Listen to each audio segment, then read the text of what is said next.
Voilà. Eh bien, quand vous êtes sur Tinkercad, eh bien, il suffit de vous connecter avec votre adresse CPF. Voilà, moi j'ai déjà complété, il la retrouve.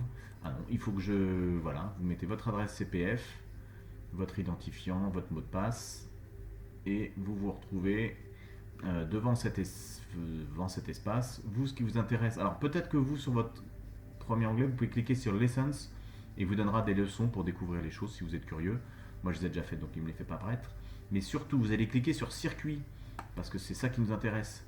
Et vous n'aurez aucun circuit qui existera, donc vous allez créer un nouveau circuit. Et là-dessus, vous vous retrouvez devant un espace vierge dans lequel vous allez mettre vos différents éléments. Donc par exemple ici, je vais mettre une résistance. Vous cliquez dessus, vous la glissez au milieu. Quand vous l'avez sélectionné, vous pouvez donc avoir le menu qui vous permet de choisir la résistance que vous voulez.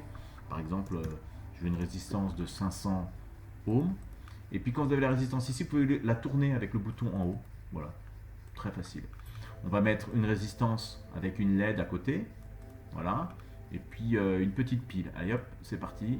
Une pile que je glisse en dessous. Je vais la faire tourner comme ça. Voilà. Et puis je vais relier tout ça par des fils. Donc c'est parti. Ici c'est la bande négative, c'est la bande positive. Donc je vais mettre les choses comme ça. La bande positive sur cette bande là de la diode. Puis je mets un fil de l'autre côté de la diode. Donc c'est des clics avec la souris. Hein. Je branche ça vers la résistance et de l'autre côté de la résistance. Hop. Et alors là pour la démonstration je vais rapidement, mais on peut faire des présentations plus jolies.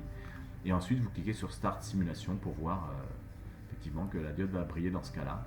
On peut rajouter des multimètres. Ici je veux mesurer la tension aux bornes de la résistance. Donc, ici je mets la borne positive de ce côté-là, du côté du moins, donc ça ne va pas. Et la borne noire, la borne com du côté du plus. Donc ici on va voir que justement ça va me donner une tension négative. Donc je clique sur le fil et je peux le supprimer en cliquant sur la poubelle là ou sur le bouton supprime du clavier. Voilà. Et mais je vais mettre dorénavant un fil du côté du plus bien mis ici et la borne com du côté du moins. Voilà. Et j'aurai dans ce cas-là bien une tension positive. Donc partant de là, vous pouvez imaginer tous les circuits que vous voulez. Je pense n'avoir rien oublié. Vous pouvez vous amuser avec les autres composants.